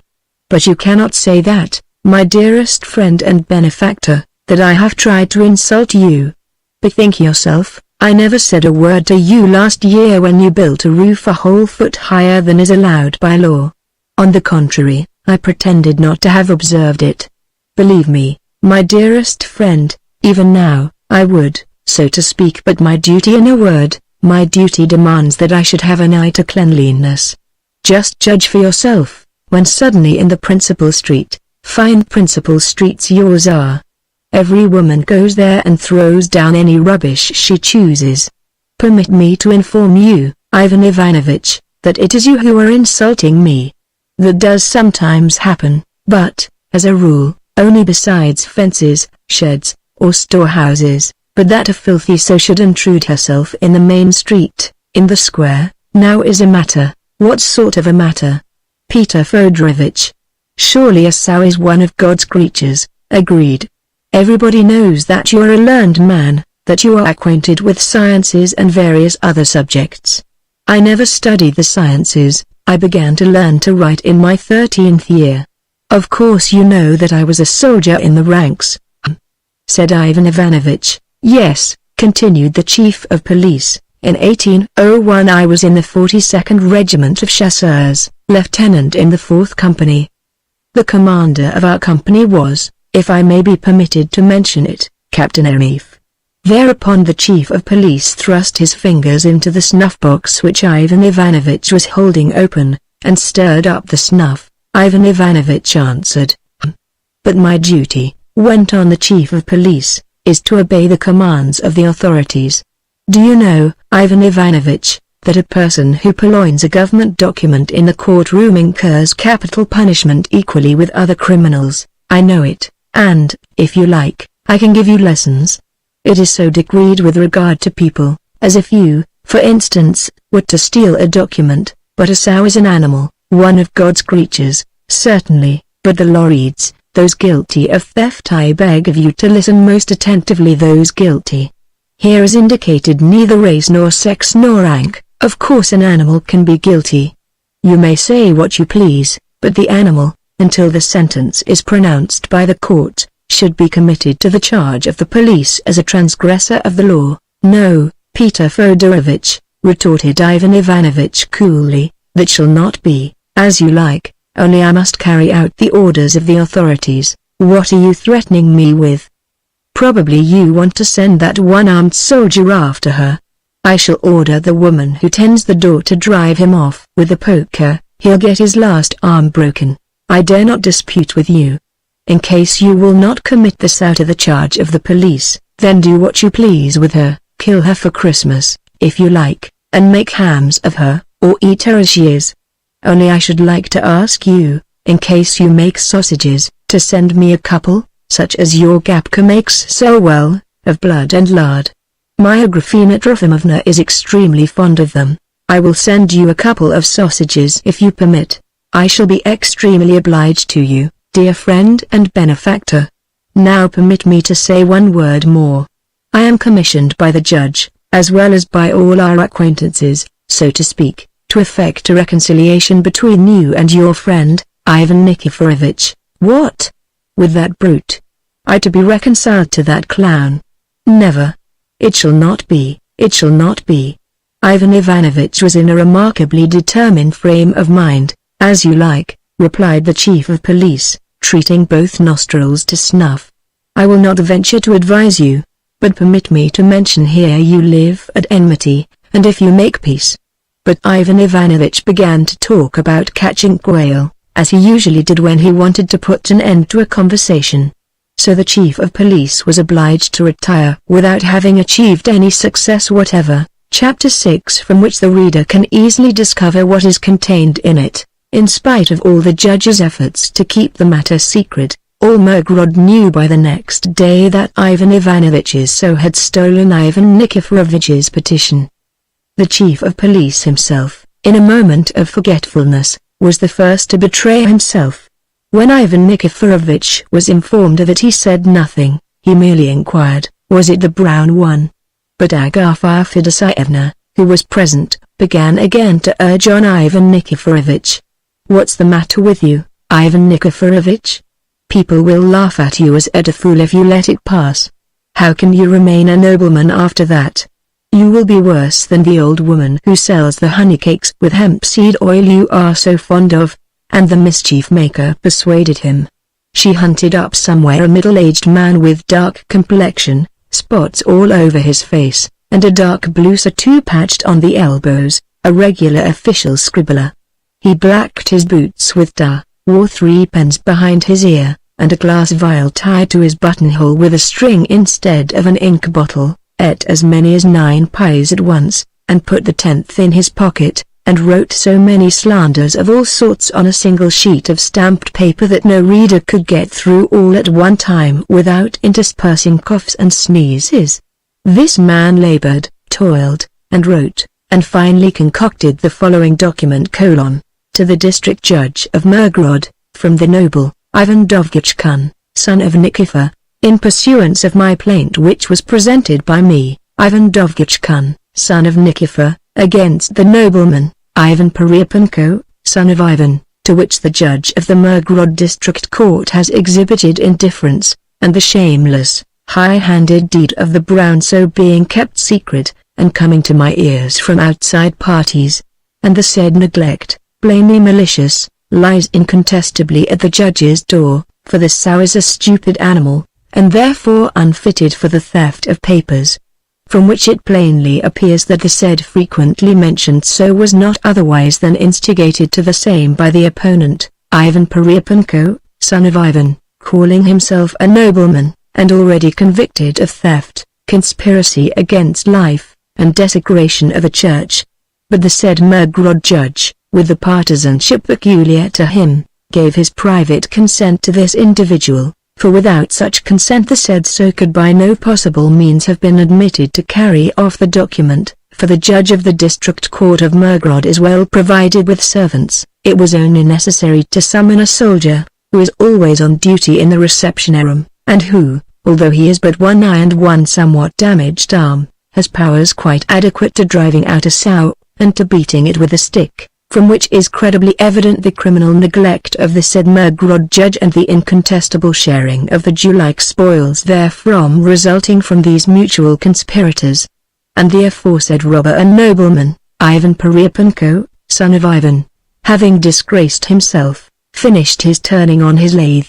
Wherefore, I, the noble Ivan Dovgichkun, son of Nikifor, declare to the said district judge in proper form that if the said brown sow, or the man Perepunko, be not summoned to the court, and judgment in accordance with justice and my advantage pronounced upon her, then I, Ivan Dovgichkun, son of Nikifor, shall present a plaint, with observance of all due formalities, against the said district judge for his illegal partisanship to the superior courts. Ivan Dovgichkun, son of Nikifor, noble of the Mirgorod district. This petition produced its effect. The judge was a man of timid disposition, as all good people generally are. He betook himself to the secretary. But the secretary emitted from his lips a thick and exhibited on his countenance that indifferent and diabolically equivocal expression which Satan alone assumes when he sees his victim hastening to his feet. One resource remained to him, to reconcile the two friends. But how to set about it, when all attempts up to that time had been so unsuccessful? Nevertheless, it was decided to make another effort, but Ivan Ivanovich declared outright that he would not hear of it, and even flew into a violent passion, whilst Ivan Nikiforovich, in lieu of an answer, turned his back and would not utter a word. Then the case went on with the unusual promptness upon which courts usually pride themselves. Documents were dated, labeled, numbered, sewed together, registered all in one day, and the matter laid on the shelf, where it continued to lie, for 1, 2, or 3 years. Many brides were married, a new street was laid out in Mirgorod, one of the judge's double teeth fell out and 2 of his eye teeth. More children than ever ran about Ivan Ivanovich's yard. Ivan Nikiforovich, as a reproof to Ivan Ivanovich, constructed a new goose shed, although a little farther back than the first, and built himself completely off from his neighbor, so that these worthy people hardly ever beheld each other's faces, but still the case lay in the cabinet, which had become marbled with ink pots. In the meantime a very important event for all Mirgorod had taken place. The chief of police had given a reception. Whence shall I obtain the brush and colors to depict this varied gathering and magnificent feast? Take your watch, open it, and look what is going on inside. A fearful confusion, is it not? Now, imagine almost the same, if not a greater, number of wheels standing in the chief of police's courtyard. How many carriages and wagons were there? One was wide behind and narrow in front, another narrow behind and wide in front. One was a carriage and a wagon combined, another neither a carriage nor a wagon.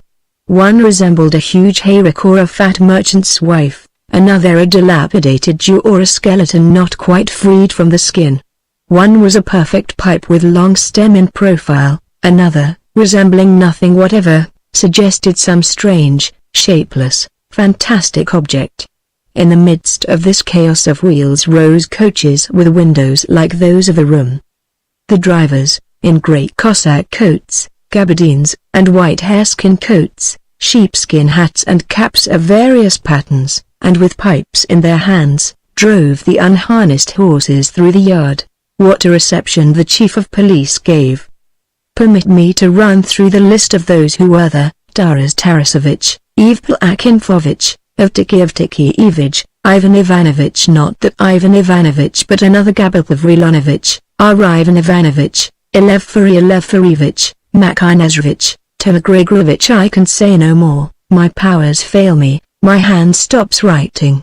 And how many ladies were there? Dark and fair, tall and short, some fat like Ivan Nikiforovich, and some so thin that it seemed as though each one might hide herself in the scabbard of the chief's sword. What headdresses! What costumes! Red, yellow, coffee color, green, blue, new, turned, remade dresses, ribbons, reticules. Farewell, poor eyes. You will never be good for anything anymore after such a spectacle. And how long the table was drawn out. And how all talked.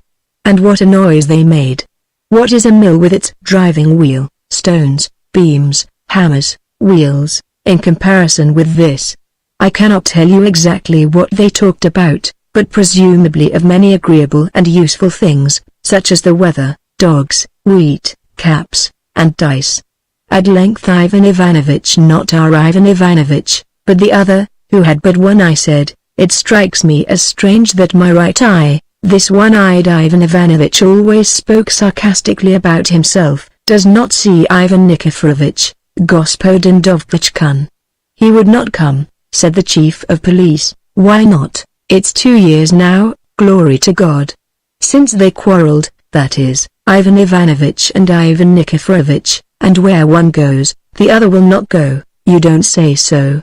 Thereupon one-eyed Ivan Ivanovitch raised his eye and clasped his hands. "Well, if people with good eyes cannot live in peace, how am I to live amicably, with my bad one?" At these words they all laughed at the tops of their voices. Everyone liked one-eyed Ivan Ivanovitch, because he cracked jokes in that style. A tall, thin man in the frieze coat, with a plaster on his nose, who up to this time had sat in the corner, and never once altered the expression of his face, even when a fly lighted on his nose, rose from his seat, and approached nearer to the crowd which surrounded one-eyed Ivan Ivanovitch. "Listen," said Ivan Ivanovitch, when he perceived that quite a throng had collected about him, "suppose we make peace between our friends. Ivan Ivanovitch is talking with the women and girls, let us send quietly for Ivan Nikiforovitch and bring them together." Ivan Ivanovitch's proposal was unanimously agreed to, and it was decided to send at once to Ivan Nikiforovitch's house, and beg him, at any rate, to come to the chief of police's for dinner. But the difficult question as to who was to be entrusted with this weighty commission rendered all thoughtful. They debated long as to who was the most expert in diplomatic matters. At length it was unanimously agreed to depute Anton Prokofievich to do this business. But it is necessary, first of all, to make the reader somewhat acquainted with this noteworthy person. Anton Prokofievich was a truly good man, in the fullest meaning of the term. If anyone in Mirgorod gave him a neckerchief or underclothes, he returned thanks. If anyone gave him a fillip on the nose, he returned thanks too. If he was asked, "Why, Anton Prokofievich, do you wear a light brown coat with blue sleeves?" he generally replied, "Ah, you haven't one like it. Wait a bit, it will soon fade and will be alike all over." And, in point of fact, the blue cloth, from the effects of the sun, began to turn cinnamon color, and became of the same tint as the rest of the coat. But the strange part of it was that Anton Prokofievich had a habit of wearing woolen clothing in summer and nankeen in winter. Anton Prokofievich had no house of his own. He used to have one on the outskirts of the town, but he sold it, and with the purchase money bought a team of brown horses and a little carriage in which he drove about to stay with the squires. But as the horses were a deal of trouble and money was required for oats, Anton Prokofievich bartered them for a violin and a housemaid, with 25 paper rubles to boot. Afterwards Anton Prokofievich sold the violin, and exchanged the girl for a Morocco and gold tobacco pouch. Now he has such a tobacco pouch as no one else has. As a result of this luxury, he can no longer go about among the country houses, but has to remain in the town and pass the night at different houses, especially of those gentlemen who take pleasure in tapping him on the nose. Anton Prokofievich is very fond of good eating, and plays a good game at cards. Obeying orders always was his forte, so, taking his hat and cane, he set out at once on his errand. But, as he walked along, he began to ponder in what manner he should contrive to induce Ivan Nikiforovitch to come to the assembly. The unbending character of the latter, who was otherwise a worthy man, rendered the undertaking almost hopeless. How, indeed, was he to persuade him to come, when even rising from his bed cost him so great an effort? But supposing that he did rise, how could he get him to come, where, as he doubtless knew, his irreconcilable enemy already was. The more Anton Prokofyevich reflected, the more difficulties he perceived. The day was sultry, the sun beat down, the perspiration poured from him in streams. Anton Prokofyevich was a tolerably sharp man in many respects, though they did tap him on the nose. In bartering, however, he was not fortunate. He knew very well when to play the fool, and sometimes contrived to turn things to his own profit amid circumstances and surroundings from which a wise man could rarely escape without loss. His ingenious mind had contrived a means of persuading Ivan Nikiforovich, and he was proceeding bravely to face everything when an unexpected occurrence somewhat disturbed his equanimity. There is no harm, at this point, in admitting to the reader that, among other things, Anton Prokofyevich was the owner of a pair of trousers of such singular properties that whenever he put them on the dogs always bit his calves. Unfortunately, he had donned this particular pair of trousers, and he had hardly given himself up to meditation before a fearful barking on all sides saluted his ears. Anton Prokofyevich raised such a yell, no one could scream louder than he, that not only did the well-known woman and the occupant of the endless coat rush out to meet him, but even the small boys from Ivan Ivanovitch's yard. But although the dogs succeeded in tasting only one of his calves, this sensibility diminished his courage, and he entered the porch with a certain amount of timidity. Chapter 7 How a reconciliation was sought to be effected and a lawsuit ensued. "Ah! How do you do?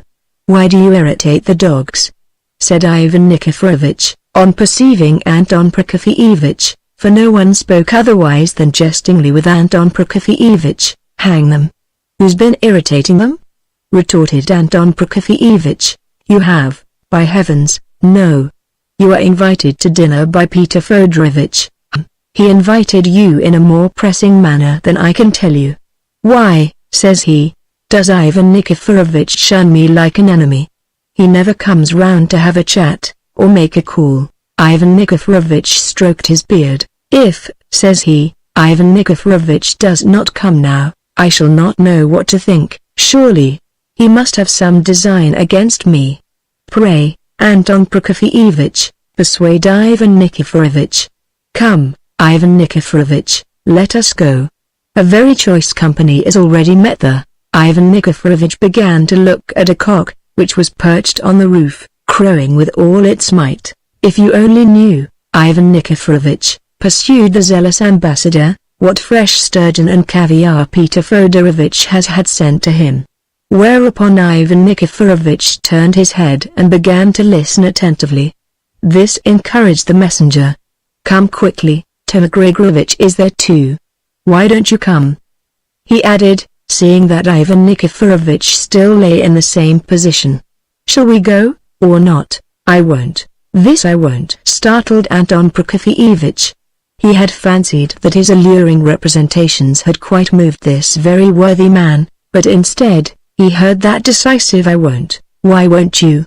he asked, with a vexation which he very rarely exhibited, even when they put burning paper on his head, a trick which the judge and the chief of police were particularly fond of indulging in. Ivan Nikiforovich took a pinch of snuff. "Just as you like, Ivan Nikiforovich. I do not know what detains you. Why don't I go?" said Ivan Nikiforovich at length. "Because that brigand will be there." This was his ordinary way of alluding to Ivan Ivanovich. "Just God! And is it long?" "He will not be there, he will not be there.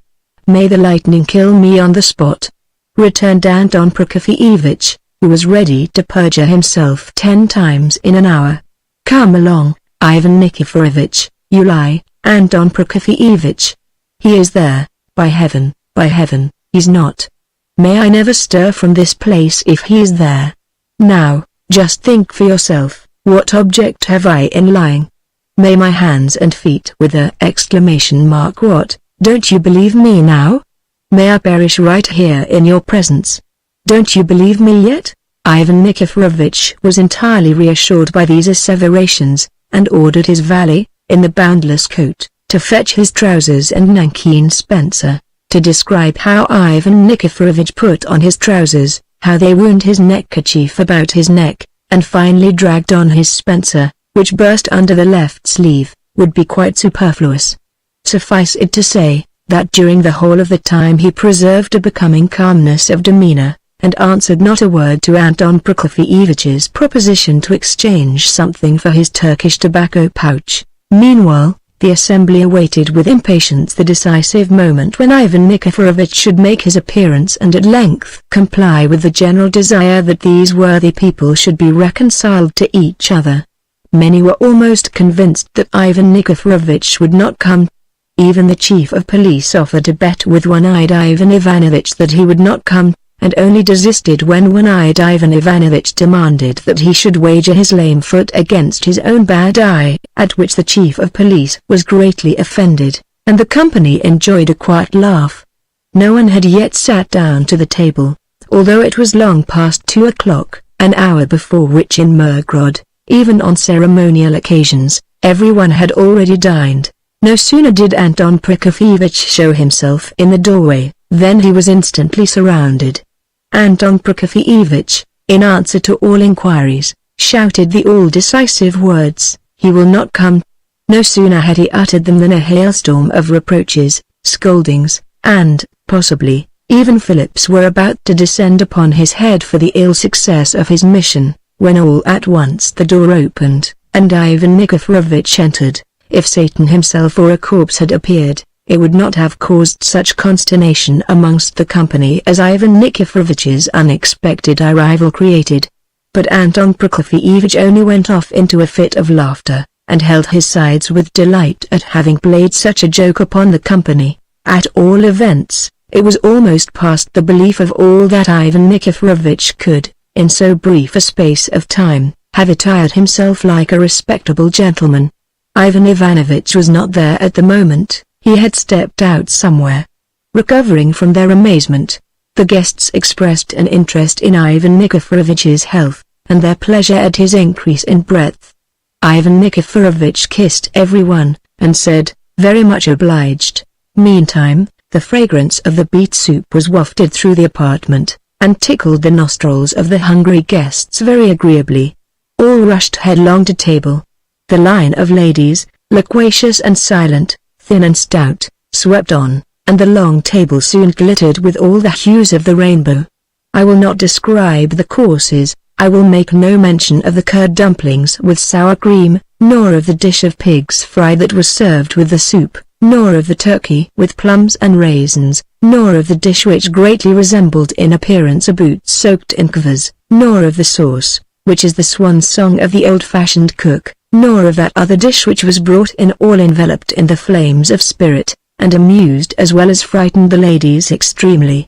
I will say nothing of these dishes, because I like to eat them better than to spend many words in discussing them. Ivan Ivanovich was exceedingly pleased with the fish dressed with horseradish. He devoted himself especially to this useful and nourishing preparation.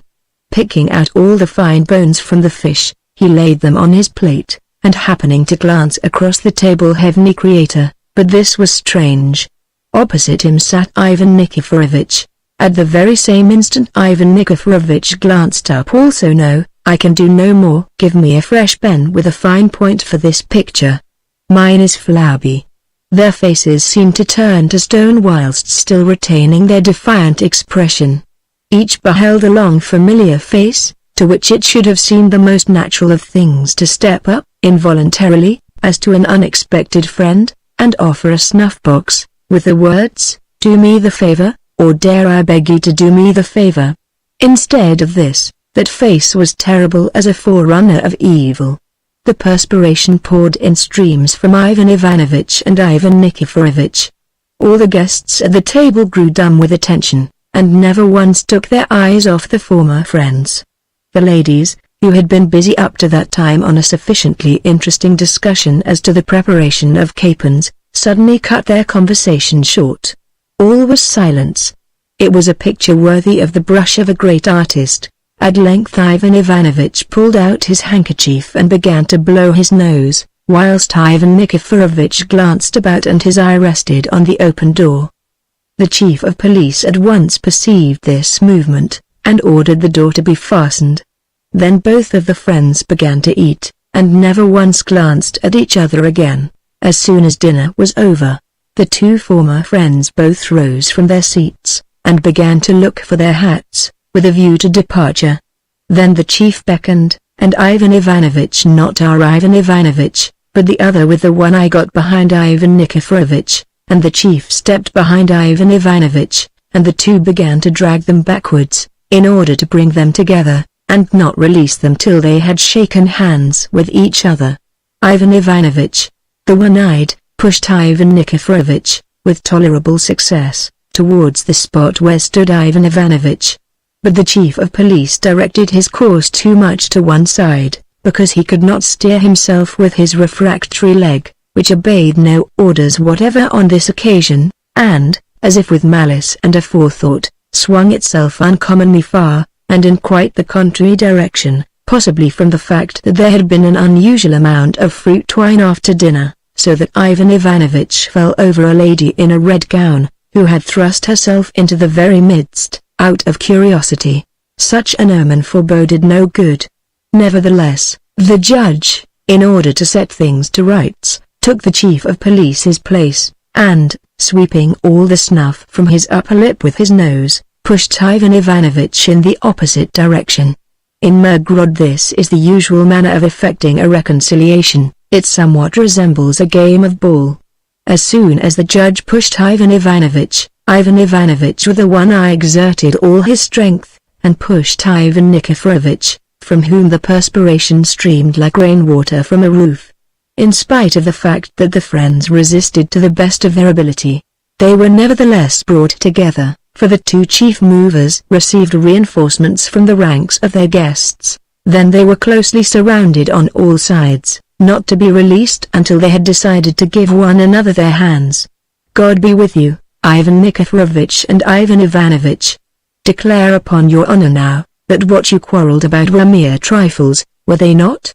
Are you not ashamed of yourselves before people and before God? I do not know, said Ivan Nikiforovitch, panting with fatigue, though it is to be observed that he was not at all disinclined to a reconciliation. I do not know what I did to Ivan Ivanovitch, but why did he destroy my coup and plot against my life? I am innocent of any evil designs, said Ivan Ivanovitch, never looking at Ivan Nikiforovitch. I swear before God and before you, honorable nobleman, I did nothing to my enemy. Why does he calumniate me and insult my rank and family? How have I insulted you, Ivan Ivanovitch? Said Ivan Nikiforovitch. One moment more of explanation, and the long enmity would have been extinguished. Ivan Nikiforovitch was already feeling in his pocket for his snuff-box, and was about to say, "Do me the favor." "Is it not an insult," answered Ivan Ivanovitch, without raising his eyes, "when you, my dear sir, insulted my honor and my family with a word which it is improper to repeat here? Permit me to observe, in a friendly manner, Ivan Ivanovitch." Here Ivan Nikiforovitch touched Ivan Ivanovitch's button with his finger, which clearly indicated the disposition of his mind, "that you took offense. The deuce only knows at what, because I called you a goose." It occurred to Ivan Nikiforovitch that he had made a mistake in uttering that word, but it was too late. The word was said. Everything went to the winds. On the utterance of this word without witnesses, Ivan Ivanovitch lost control of himself and flew into such a passion as God preserve us from beholding any man in. What was to be expected now? I put it to you, dear readers, what was to be expected now, when the fatal word was uttered in an assemblage of persons among whom were ladies, in whose presence Ivan Ivanovitch liked to be particularly polite. If Ivan Nikiforovitch had set to work in any other manner, if he had only said bird and not goose, it might still have been arranged, but all was at an end. He gave one look at Ivan Nikiforovitch, but such a look. If that look had possessed active power, then it would have turned Ivan Nikiforovitch into dust. The guests understood the look and hastened to separate them. And this man, the very model of gentleness, who never let a single poor woman go by without interrogating her, rushed out in a fearful rage. Such violent storms do passions produce. For a whole month nothing was heard of Ivan Ivanovitch. He shut himself up at home. His ancestral chest was opened, and from it were taken silver roubles, his grandfather's old silver rubles. And these rubles passed into the ink-stained hands of legal advisers. The case was sent up to the higher court, and when Ivan Ivanovich received the joyful news that it would be decided on the morrow, then only did he look out upon the world and resolve to emerge from his house. Alas! From that time forth the council gave notice day by day that the case would be finished on the morrow, for the space of 10 years. 5 years ago, I passed through the town of Mirgorod. I came at a bad time. It was autumn, with its damp, melancholy weather, mud and mists. An unnatural verdure, the result of incessant rains, covered with a watery network the fields and meadows, to which it is as well suited as youthful pranks to an old man, or roses to an old woman. The weather made a deep impression on me at the time. When it was dull, I was dull, but in spite of this, when I came to pass through Mirgorod, my heart beat violently. God, what reminiscences! I had not seen Mirgorod for 20 years. Here had lived, in touching friendship, 2 inseparable friends. And how many prominent people had died. Judge Demyanovich was already gone. Ivan Ivanovich, with the one eye, had long ceased to live. I entered the main street. All about stood poles with bundles of straw on top. Some alterations were in progress. Several dwellings had been removed. The remnants of board and wattled fences projected sadly here and there. It was a festival day. I ordered my basket chaise to stop in front of the church, and entered softly that no one might turn round. To tell the truth, there was no need of this. The church was almost empty, there were very few people. It was evident that even the most pious feared the mud. The candles seemed strangely unpleasant in that gloomy, or rather sickly, light. The dim vestibule was melancholy. The long windows, with their circular panes, were bedewed with tears of rain. I retired into the vestibule, and addressing a respectable old man, with greyish hair, said, "May I inquire if Ivan Nikiforovich is still living?" At that moment the lamp before the holy picture burned up more brightly and the light fell directly upon the face of my companion. What was my surprise, on looking more closely, to behold features with which I was acquainted. It was Ivan Nikiforovich himself. But how he had changed! "Are you well, Ivan Nikiforovich? How old you have grown!" "Yes, I have grown old. I have just come from Poltava today," answered Ivan Nikiforovich. "You don't say so. You have been to Poltava in such bad weather? What was to be done?" "That lawsuit." At this I sighed involuntarily. Ivan Nikiforovich observed my sigh, and said, "Do not be troubled, I have reliable information that the case will be decided next week, and in my favor." I shrugged my shoulders, and went to seek news of Ivan Ivanovich. "Ivan Ivanovich is here," someone said to me. In the choir, I saw a gaunt form. Was that Ivan Ivanovich? His face was covered with wrinkles, his hair was perfectly white, but the police was the same as ever. After the first greetings were over, Ivan Ivanovich, turning to me with a joyful smile which always became his funnel-shaped face, said, "Have you been told the good news?" "What news?"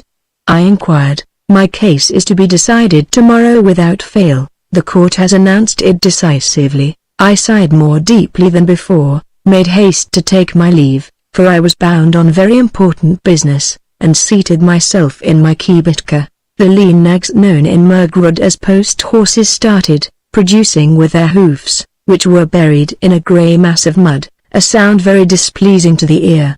The rain poured in torrents upon the Jew seated on the box, covered with a rug. The dampness penetrated through and through me. The gloomy barrier with a sentry box, in which an old soldier was repairing his weapons, was passed slowly. Again the same fields, in some places black where they had been dug up, in others of a greenish hue, wet doors and crows, monotonous rain, a tearful sky, without one gleam of light. It is gloomy in this world, gentlemen.